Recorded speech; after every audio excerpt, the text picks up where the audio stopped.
ஈஸியான மசாலா பொரி எப்படி செய்யலான்னு பார்க்கலாம். வாங்க வீடியோக்குள்ளே போகலாம். அதுக்கு தேவையான பொருட்கள் கடுகு, உடச்ச கடலை, வேர்க்கடலை, கருவேப்பிலை, ஒரு பூண்டு, பொடியாக நறுக்கின வெங்காயம், கொத்தமல்லி. பேன் எடுத்துக்கோங்க, எண்ணெய் ஆட் பண்ணிக்கோங்க. தாளிக்க போகிறோம். ஃபஸ்ட்டு கடுகு ஆட் பண்ணிக்கோங்க. அப்புறம் பூண்டு இடித்து போடுங்க.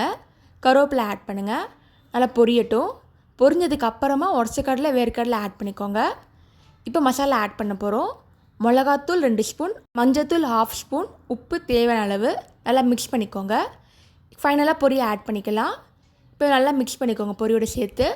கேஸ் ஆஃப் பண்ணிக்கோங்க. நல்லா மிக்ஸ் பண்ணிக்கோங்க.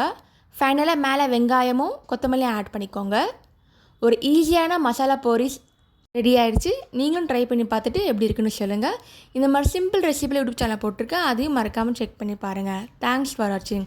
லைக் பண்ணுங்கள், ஷேர் பண்ணுங்கள், சப்ஸ்கிரைப் பண்ணுங்கள்.